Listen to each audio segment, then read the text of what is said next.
To access the frozen ghost functionality, you must make sure that in the FredoGhost Studio you show the advanced features.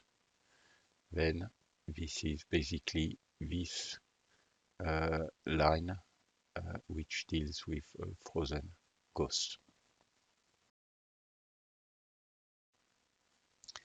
The freeze ghost option available as part of the advanced features allows to generate the ghost at one point in time and keep it unchanged regardless of the modifications brought to the real object.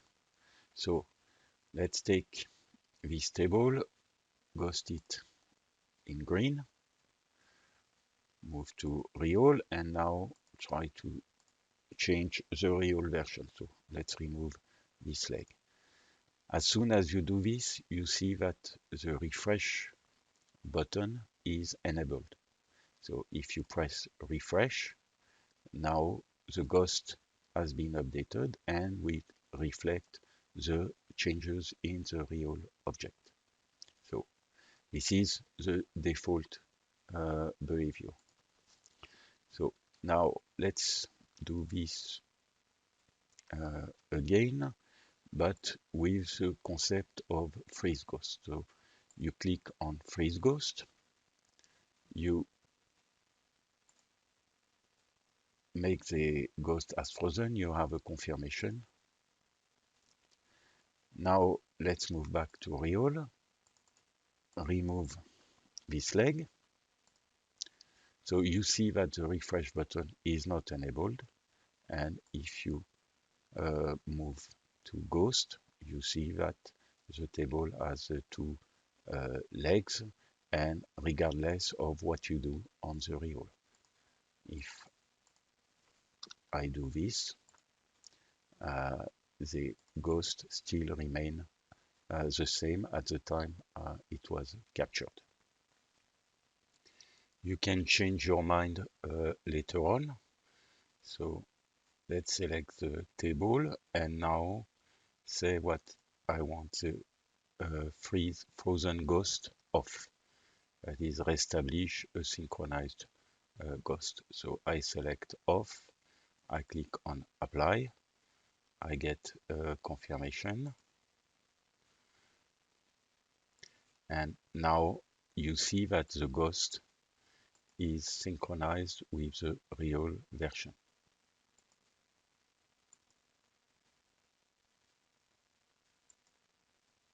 So let's undo everything and establish the table as it used to be.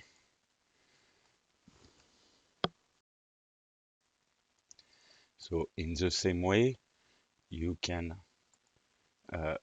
start with a synchronized ghost, and later on apply the freeze ghost method. So apply, then the ghost now is frozen. So if I modify the real object, the ghost is unchanged.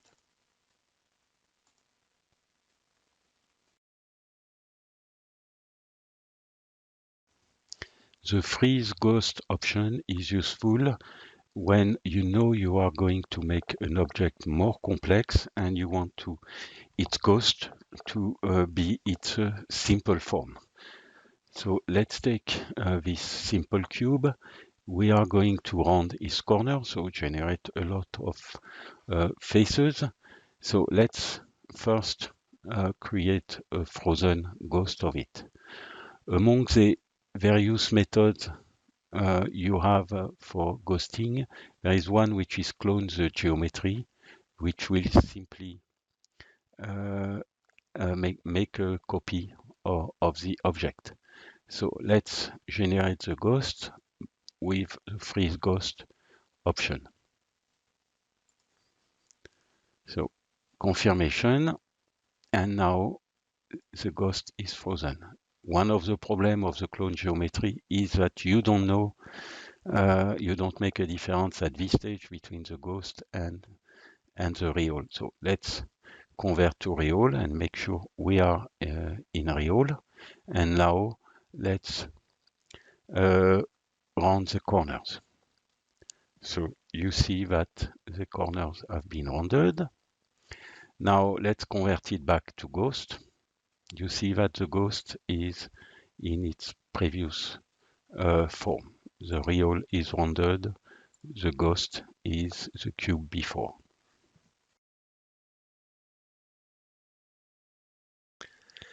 Another way to achieve the same result is to use the proxy method. So let's take this cube, use a ghost method based on a proxy, which is basically itself before a change. Let's not forget to check the freeze proxy object checkbox.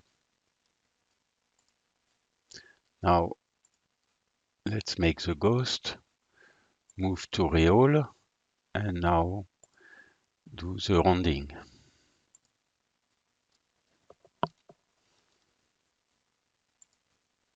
Now, if you convert this object to its ghost, you see that it has kept its previous state where it is not rounded.